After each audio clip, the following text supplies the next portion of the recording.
Exemple d'un gain secondaire. L'élève, qui perturbe les cours, veut embêter le professeur impopulaire, paraître particulièrement cool devant ses camarades et ainsi reconnu par eux. Il est important de reconnaître l'intention positive et le gain secondaire derrière un comportement qui ouvre la possibilité de s'épanouir de manière plus simple et plus positive. Grâce à cette approche, on peut modifier un comportement négatif ou destructeur et changer les relations improductives. 10. Chaque comportement est utile dans un contexte spécifique. Le comportement est appris et appliqué dans une situation particulière. Alors, il est approprié et utile. Cependant, ces comportements sont souvent transférés dans des lieux et des moments où ils ne sont plus appropriés et entraînent des conséquences négatives. L'objectif est de mener l'action appropriée et adéquate dans chaque contexte. Exemple de dépendance contextuelle. L'agression peut être utile dans certaines situations, par exemple lorsque la vie est en danger ou que la sécurité physique est en jeu.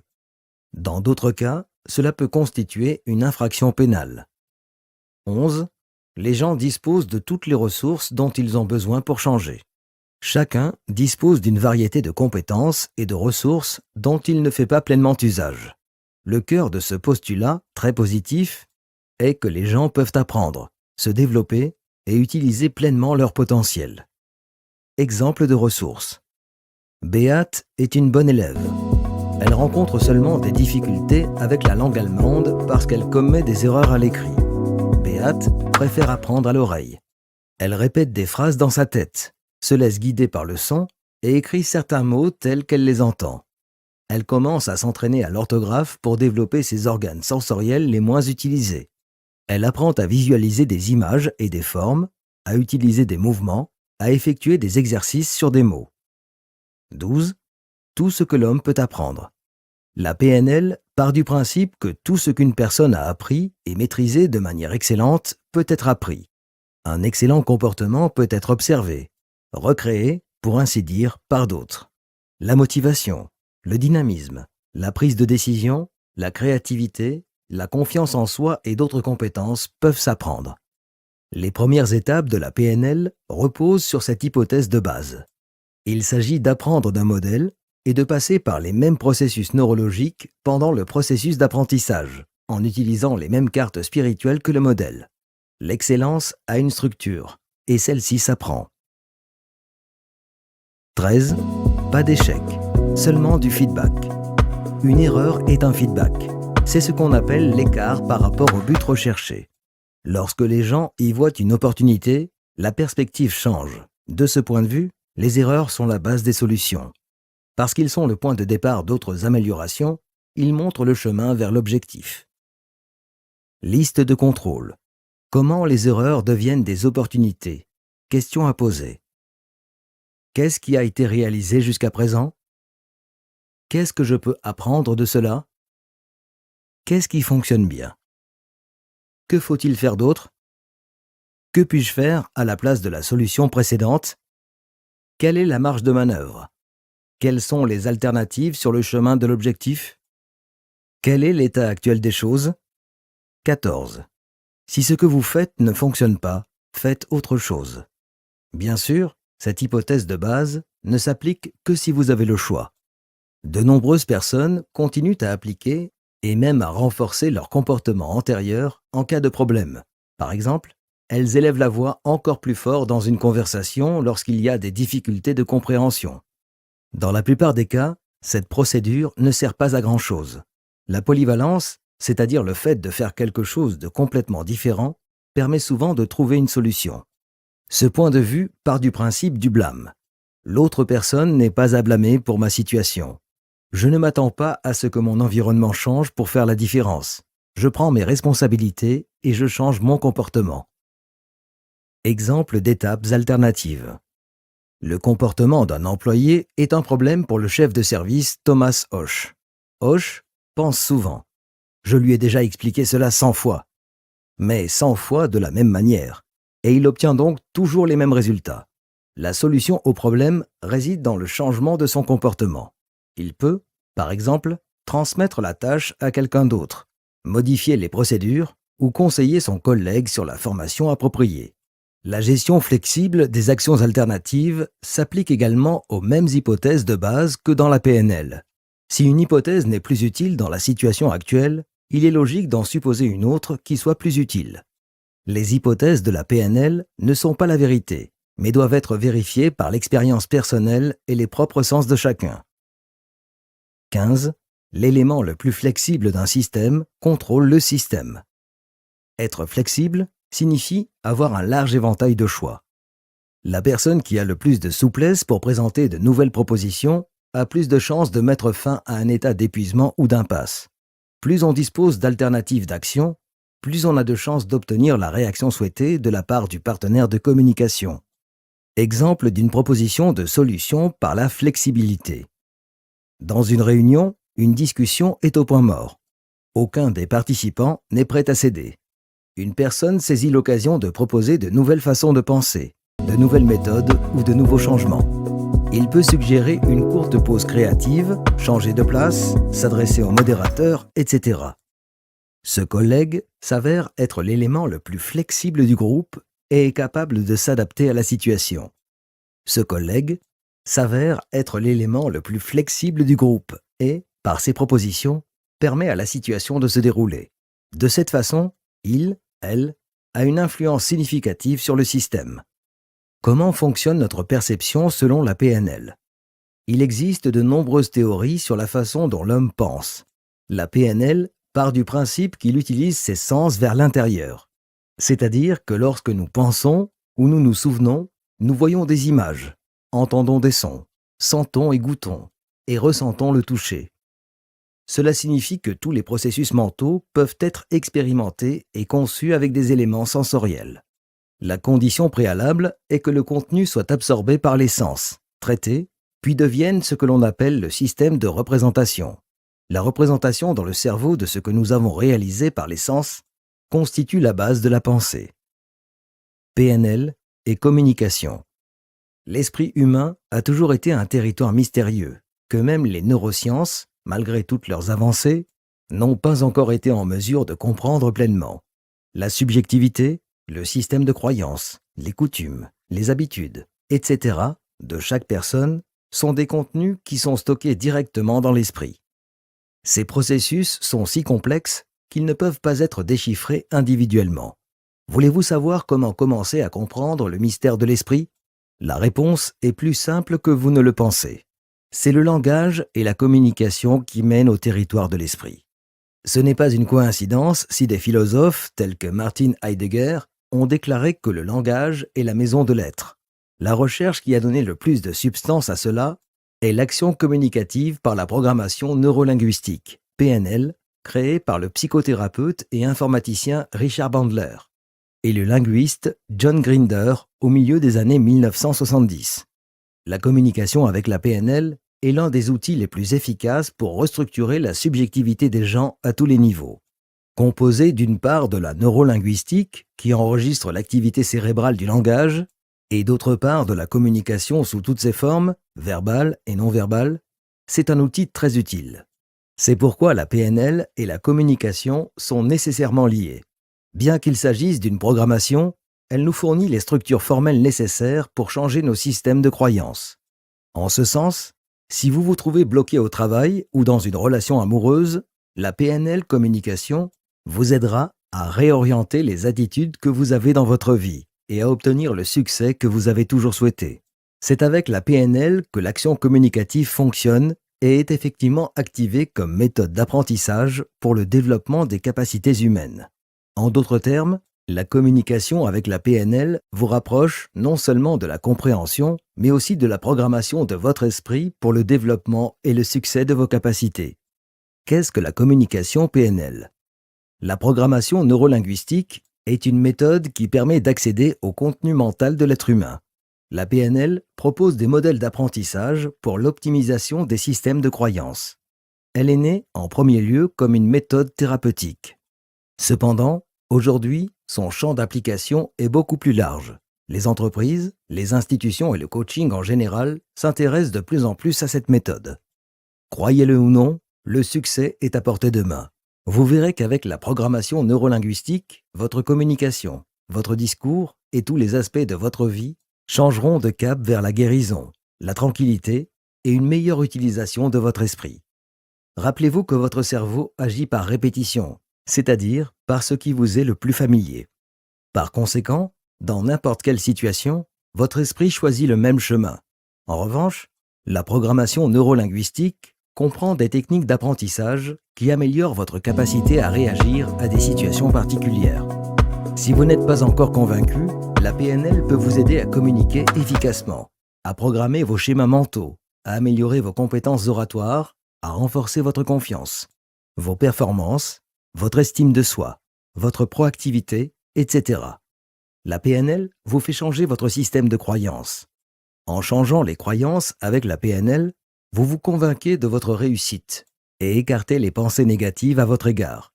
C'est ce qu'établit le co-créateur de la communication PNL, Richard Bandler, lorsqu'il déclare que la clé du succès réside dans les croyances.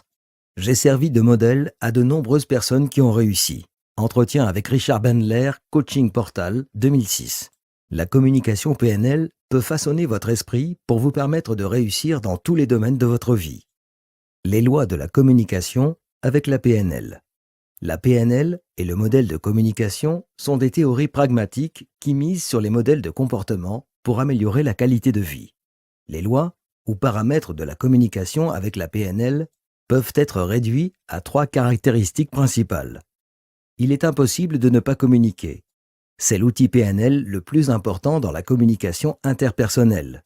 Il est nécessaire d'établir le lien entre un comportement réussi et ses propres expériences subjectives. Votre corps parle, bougez-le. Lorsque vous pratiquez la communication avec la PNL, vous devez être vigilant et anticiper toute réaction du langage non verbal, c'est-à-dire du langage corporel. Traiter ces expressions non verbales du langage est la clé pour parvenir à une meilleure programmation de votre pensée. Si ce que vous avez fait jusqu'à présent ne vous apporte pas le bien-être dont vous avez besoin, il est temps de faire de nouvelles choses. Dans la communication PNL, changer l'attitude avec laquelle vous interagissez vous affecte plus que vous ne le pensiez. Vous devez effectuer des exercices quotidiens, comme parler en mettant l'accent sur le positif, réagir de manière bienveillante en entreprise, croire que le succès est possible dans chaque projet personnel ou professionnel que vous entreprenez. Les canaux de communication avec la PNL. En cette ère technologique, il existe plusieurs canaux par lesquels la communication et la PNL peuvent être transmises à n'importe qui, comme vous et moi. De même, la portée de cette méthode est assez large, et le moyen le plus facile d'accéder à ces enseignements est l'Internet et certains portails web. Toutefois, comme la formation de l'esprit est un processus qui requiert de la patience et des enseignants expérimentés, nous vous conseillons de vous rendre sur des sites web fiables, tels que la NLP High School. La NLP High School est née au Mexique grâce au docteur Edmundo Velasco, médecin de profession et spécialiste de la psychothérapie Gestalt, qui a travaillé directement avec le cofondateur de la communication PNL, John Grinder. La vision de cette école est d'intégrer de plus en plus de personnes désireuses de faire fonctionner leur vie émotionnelle et productive grâce à des leçons de PNL et de communication efficace. Cette école de programmation est l'une des plus prestigieuses de la région hispanophone. Ses racines se trouvent dans les principes fondamentaux de la communication avec la PNL. Il offre un large éventail de cours à suivre, depuis les conférences données par le docteur Velasco lui-même, jusqu'aux ateliers en ligne où vous pouvez vous lancer dans un processus de transformation de votre vie pour réussir, si vous êtes l'un de ceux qui émergent en tant que leader, et obtenir un certificat de facilitateur PNL de processus de changement, maîtrisant ainsi la communication PNL et exerçant une influence positive sur tous ceux qui vous entourent. Type de communication avec la PNL. Les gens sont des êtres de langage. Par conséquent, le besoin d'exprimer et de communiquer est fondamental. La communication et la programmation neurolinguistique ont découvert que l'intégration entre le langage en tant que mot parlé ou écrit et le langage non parlé exprimé par notre corps par des gestes, des expressions, des postures, etc. est la base pour créer ou modifier les structures mentales et les systèmes de croyances, est à la base de la création ou de la modification des structures mentales et des systèmes de croyances.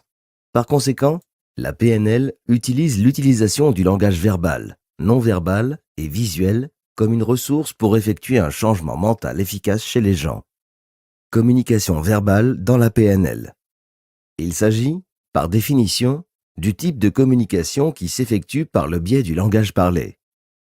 La neurolinguistique nous dit précisément qu'avec ce type de communication, nous pouvons recevoir une infinité de symboles et de significations de l'extérieur et les traduire littéralement en mots. Maintenant, lorsque nous accédons à la communication gestuelle avec la PNL, nous affinons nos récepteurs neuronaux pour utiliser la communication verbale de manière plus efficace et cohérente, selon les besoins. La communication non verbale dans la PNL. Dans le cadre de la méthode PNL, la communication non verbale est l'immense univers du langage non dit, c'est-à-dire le langage du corps et l'ensemble des systèmes symboliques dans lesquels il opère, c'est-à-dire la chronométrie, la gestion du temps, le proxénétisme, l'agencement spatial entre les corps, la diacritique, les symboles qui sous-tendent la disposition spatiale des objets et des couleurs, la paralinguistique, les tons de la voix, l'aspect kinesthésique, gestes, postures, mouvements et réactions du corps. La communication visuelle dans la PNL. Bien que la communication verbale et la communication non verbale soient les clés d'une gestion correcte de la communication avec la PNL comme méthode d'amélioration personnelle, il convient de noter que la communication visuelle est la forme de communication la plus populaire de nos jours, surtout suite à l'arrivée de nouveaux dispositifs technologiques et à l'utilisation massive des réseaux sociaux. Il est vrai que l'impact généré par une personne, une information ou un événement passe d'abord par la vue. C'est pourquoi la PNL s'empare de cette ressource avec l'intention de canaliser la façon dont nous apparaissons devant les autres, en générant la meilleure impression possible. Ce type de communication avec la PNL forme un ensemble d'applications que vous pouvez mettre en pratique au quotidien et qui vous aident à évaluer votre personnalité pour atteindre les performances et le succès dont vous avez besoin dans votre vie. Chapitre 10. Stratégie pour augmenter l'estime de soi grâce à la PNL. Lorsque nous voyons que nos faiblesses, lorsque nous sommes incapables de voir les bonnes choses que nous faisons, lorsque nous ne nous valorisons pas, cela signifie que nous manquons d'estime de soi. La PNL peut nous aider à inverser cette dynamique. Estime de soi, confiance en soi et PNL. L'estime de soi commence par le respect de sa propre personne, avec ses forces, ses faiblesses et ses capacités. C'est un sentiment lié à la valeur personnelle, c'est-à-dire le fait d'avoir un but et de lui accorder l'importance qu'il mérite. En revanche, la confiance en soi, qui est étroitement liée à l'estime de soi, consiste à être satisfait de sa vie et à être heureux. Certaines personnes se plaignent d'un manque de confiance en elles, qui les amène à remettre en question leur estime de soi, leur valeur et leur sécurité. En PNL, on dit que ces sentiments sont le résultat d'une mauvaise combinaison des différentes parties de la personnalité que nous avons vues dans les sujets précédents. La partie critique est très précieuse, mais sa tâche fondamentale est de démanteler tout ce qui a été précédemment construit, imaginé ou pensé. La PNL considère que chaque personne possède les forces dont elle a besoin. Toutes les ressources dont dispose une personne sont constituées de la somme des éléments qui sous-tendent les expériences et les perceptions. Il arrive donc que certaines personnes pensent qu'elles n'ont pas assez de patience. Mais qui peut dire qu'elles n'ont jamais eu, à un moment et pendant une seconde, une telle ressource à disposition? Chaque personne porte sur elle ses propres ressources, mais il peut arriver qu'elles ne les perçoivent pas. Presque tout le monde a fait l'expérience de forces et de capacités inconnues dans une situation extrême ou sous haute pression. Il s'agit de tirer le meilleur parti de ses ressources personnelles sans attendre que ces situations limites se présentent. Le rôle des croyances dans l'estime de soi. Les croyances sont les généralisations dues à des causes, des significations et des limites liées à l'environnement et au comportement, capacités et identités spécifiques de chaque individu. Avec les valeurs, ils sont les ressources les plus importantes de notre manière d'être. Les croyances ne doivent pas nécessairement être fondées sur un cadre logique. Beaucoup se distinguent par leur manque de logique, mais malgré cela, nous continuons à essayer de les faire entrer dans notre réalité, en rejetant toute idée contraire. Les croyances limitatives empêchent le développement de la confiance en soi. Penser je suis un raté, je ne suis pas important, je n'ai pas la force d'agir ainsi, sont des exemples de phrases que les gens formulent constamment et finissent par croire. L'estime de soi est le contraire. Elle nous permet d'être sûrs que nous avons les ressources internes nécessaires pour surmonter les difficultés et les utiliser. Dans le milieu professionnel, il est normal d'avoir un surplus de travail. Cependant, il n'est pas normal qu'en raison de croyances accumulées, la personne en question ne se sente pas capable de répondre aux demandes constantes de son patron, de ses clients et des exercices d'affirmation de soi. Renverser les croyances limitantes. Pour changer les croyances limitantes, nous vous proposons quelques étapes à suivre. La première étape pour changer les croyances limitantes est de les identifier. Une fois identifiées, nous cherchons la cause de ces sentiments négatifs. Nous observons comment nous réagissons. Quels sentiments sont éveillés? La deuxième étape consiste à localiser nos ressources et à les ancrer. Pour ce faire, nous pensons à une situation de notre vie dans laquelle nous nous sommes sentis vraiment bien. Nous imaginons cette situation aussi intensément que possible et, dès que nous constatons que les sentiments positifs augmentent, nous ancrons ces souvenirs. Dans un troisième temps, nous revivons cette situation en essayant de changer la façon dont nous affirmons nos croyances limitantes. Construisez la confiance. Avoir une faible confiance en soi signifie avoir une image de soi dans laquelle il manque quelque chose d'important, la confiance. Chaque personne a une image qu'elle interprète comme une référence pour son évaluation et qui est constituée d'une combinaison d'images, de sons, de mouvements et de sentiments. Il s'agit donc d'obtenir une image positive de soi afin d'augmenter la confiance en soi. Pour ce faire, les étapes suivantes sont proposées. Visualisez l'image actuelle de soi de manière associée. Construire une image de soi par rapport à la façon dont on se perçoit. Faites attention à la perception du corps, à la posture, aux commentaires avec lesquels on se décrit. Visualisez l'image de manière dissociée. Nous nous éloignons de cette image, nous l'abandonnons et nous nous observons comme des étrangers. Comment nous voyons-nous? Quelle différence observons-nous par rapport à l'image de la première étape? Visualisez une copie de notre image dissociée et modifiez positivement les aspects les moins agréables. Nous essayons de rendre notre image encore plus agréable en expérimentant.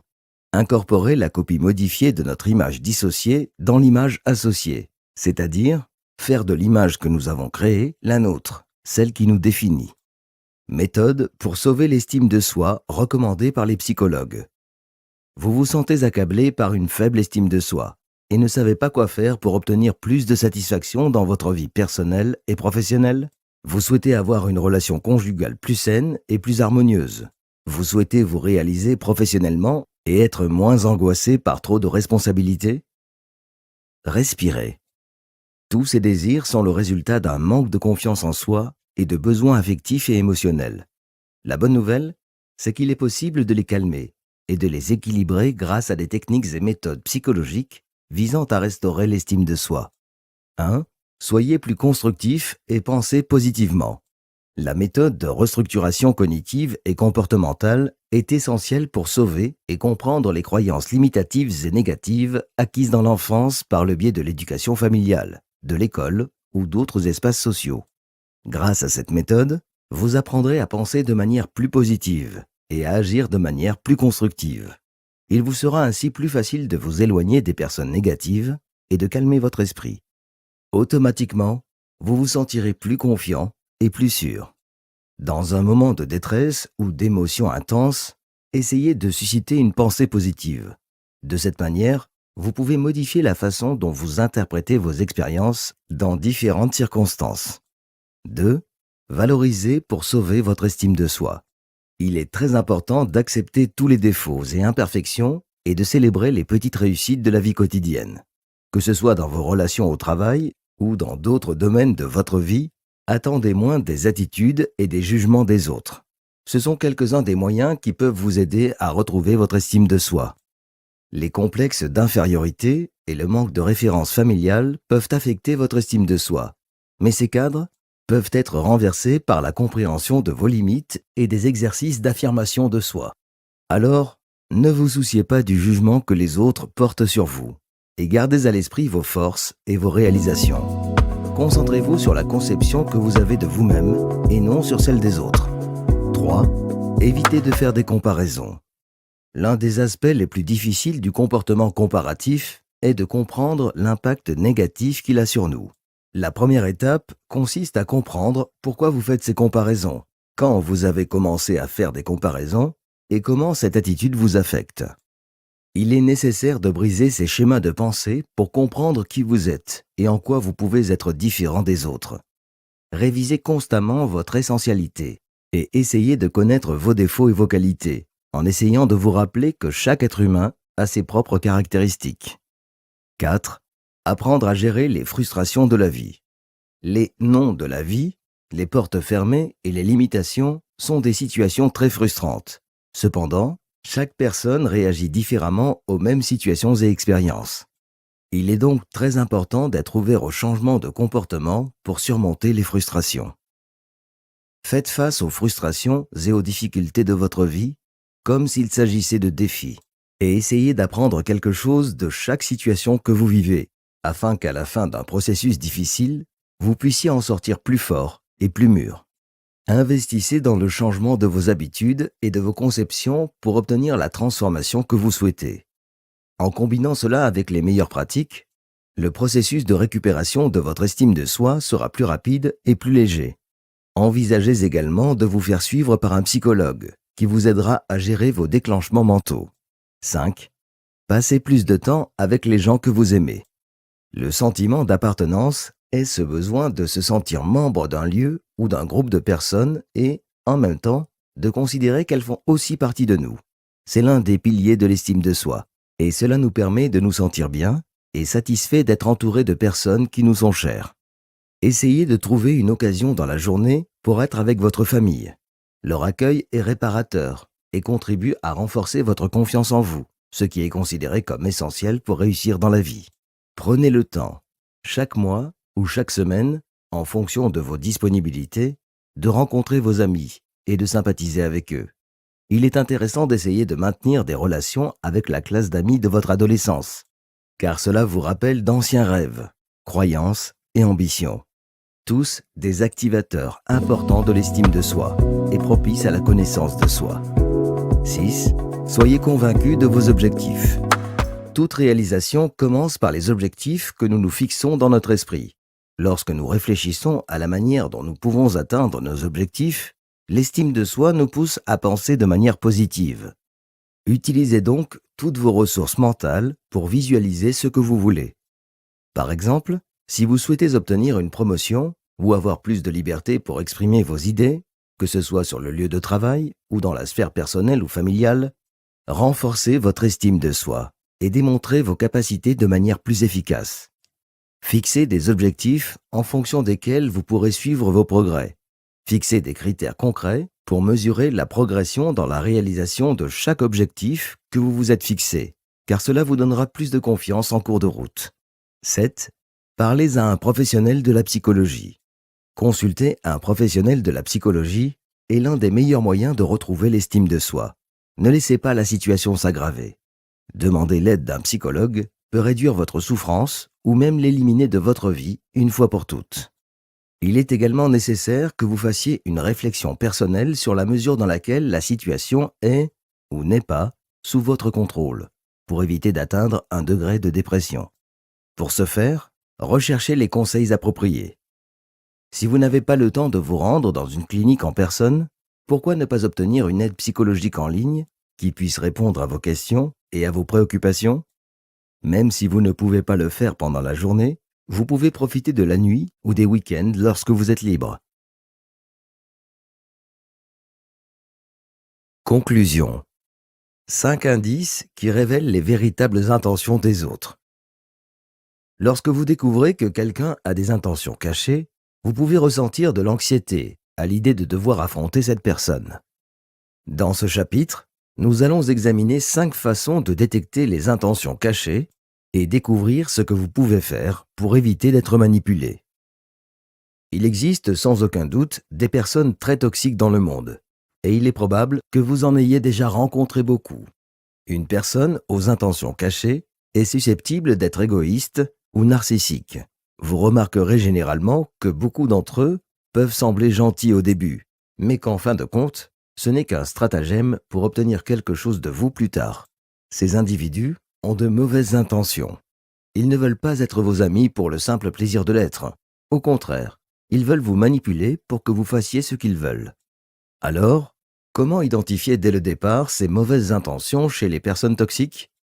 Certaines personnes sont extrêmement discrètes dans leurs intentions et peuvent se révéler par la suite comme les plus incroyables menteurs que vous puissiez rencontrer. Mais si vous pouvez remarquer immédiatement l'un de ces signes chez une personne, alors vous l'avez probablement repéré avant même qu'elle ne puisse passer à l'action. Voici quelques indices permettant d'identifier les intentions cachées d'une personne à votre égard et ce que vous pouvez faire pour éviter de traiter avec des personnes qui essaient de vous affaiblir. 1. Une idée en tête. En vous parlant, ils poursuivent dans leurs obsessions et finissent par vous soumettre. La seule raison pour laquelle ils agissent ainsi est qu'ils peuvent atteindre l'objectif qu'ils se sont fixé. Vous remarquerez peut-être qu'ils parlent constamment des mêmes choses, dans le but de vous faire entrer une idée dans la tête, afin que vous puissiez les aider à atteindre le but qu'ils cherchent à atteindre. Ne vous sentez pas obligé de faire quelque chose. Refusez de leur donner ce qu'ils veulent, même au risque de vous répéter. Vous pouvez toujours dire non, passer à autre chose ou vous retirer complètement de la situation. 2. Vous avez un mauvais pressentiment. Vous vous sentirez incompris, irrité, incertain ou tout simplement mal à l'aise après avoir parlé à une personne toxique. Ces signes indiquent généralement que vous êtes la proie d'une personne malveillante. Ces personnes vous donnent le sentiment de ne pas être entendu, un peu comme si vous parliez à un mur. Ne soyez pas victime de ces sentiments négatifs, car vous les faire ressentir fait partie de leur intention. Ils se nourrissent de cette énergie et l'utilisent à leur avantage. 3. Les beaux discours. Les personnes toxiques ont les compétences linguistiques d'un démon lorsqu'il s'agit de convaincre quelqu'un de faire quelque chose. Ils sont parmi les menteurs les plus étonnants. Ils sont toujours prêts à tester les gens autour d'eux pour voir qui vaut leur temps. Ne les écoutez pas et ne laissez pas leurs paroles persuasives vous faire faire quelque chose que vous ne voulez pas faire. Écoutez votre intuition et retirez-vous de toute situation qui vous met mal à l'aise. Ils essaieront de vous manipuler encore plus si vous ne le faites pas. 4. Inlassablement dans le besoin. Les personnes toxiques entament souvent une discussion et un dialogue dans le but de parler d'elles. Au début de la conversation, ils vous feront croire qu'ils sont très intéressés par ce qui se passe dans votre vie personnelle. Mais d'une manière ou d'une autre, ils déplaceront toujours le sujet de la conversation vers eux. Ils vous inonderont de leurs demandes. Il ne s'agit pas d'un simple désir ou besoin générique. Ils vous diront exactement ce qu'ils attendent de vous ou ce qu'ils veulent que vous fassiez pour eux. Ne soyez pas la proie facile de cette manipulation. 5. Langage corporel et contact visuel irrégulier. Bien qu'il puisse être très difficile pour les menteurs de maintenir un contact visuel avec quelqu'un, ils font tout ce qu'ils peuvent pour maintenir un langage corporel et un contact visuel approprié. Cela les fait passer pour des personnes normales et bien intentionnées, selon eux. Cela ne pourrait pas être plus éloigné de la vérité. Si vous commencez à remarquer qu'ils agissent de manière inappropriée, il y a de fortes chances qu'ils essaient d'obtenir quelque chose de vous. Ne vous laissez pas berner. Regardez-les droit dans les yeux. Observez les mouvements de leurs mains pour voir s'ils essaient de se couvrir la bouche ou le visage. La transpiration est un bon indice, tout comme le fait de cligner constamment des yeux. C'était « Comment analyser les gens ?» Apprenez des techniques de psychologie comportementale pour déchiffrer la communication non verbale et le langage corporel et découvrir les véritables intentions des autres.